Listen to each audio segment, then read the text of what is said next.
К актуальным данным по эпидситуации в Коми за сутки, как сообщает Роспотребнадзор, коронавирус подтвержден еще у 76 человек. Таким образом, всего в республике новая инфекция на 21 сентября диагностирована у 7583 пациентов. Выздоровели 6391 житель Коми. Вот как эти и другие новости республики прокомментировал избранный глава Коми Владимир Уйба в своем традиционном видеообращении. Уважаемые жители республики, добрый день. Продолжаю информировать вас о ситуации. Что касается эпидемиологии.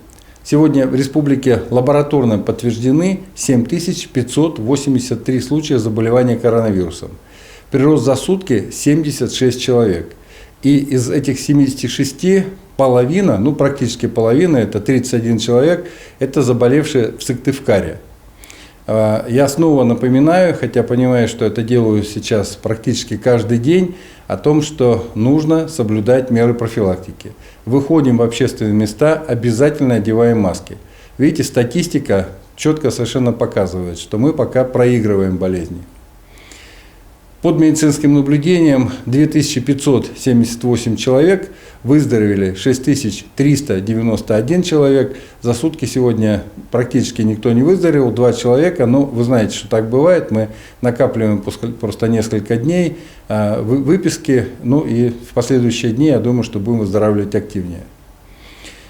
Сегодня уже традиционно я по понедельникам последний месяц провожу оперативные совещания по реконструкции республиканского стадиона. Вы знаете, что мы до конца года должны стадион сдать. Работы ведутся в рамках подготовки к чемпионату мира по хоккею с мячом в 2021 году.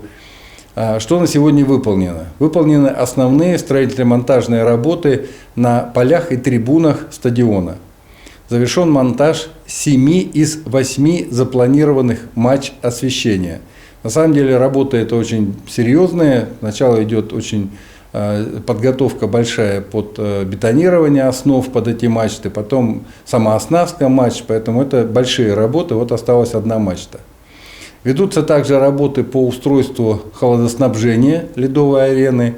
На южной, северной и западной трибунах идет монтаж металлоконструкции, покрытия, а также утепление и устройство фасада.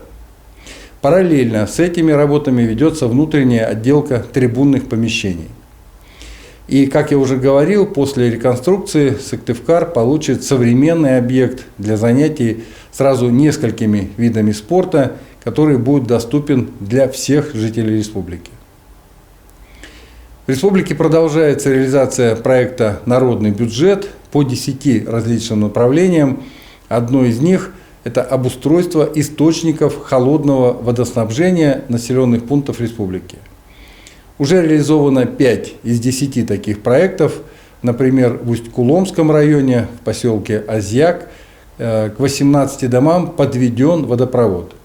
В 2 интинских поселках благодаря проекту у жителей появился круглогодичный доступ к источнику водоснабжения.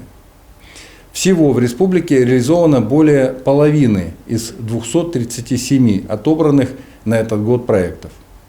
Среди лидеров Усть-Цилимский район, где реализовано 12 проектов, и Усть-Куломский, там исполнено 10 проектов. В республике активно развивается добровольческое движение. Более того, наш опыт востребован в других регионах России. В этом году мы вошли в число регионов-победителей всероссийского конкурса в рамках программы мобильности Ассоциации волонтерских центров.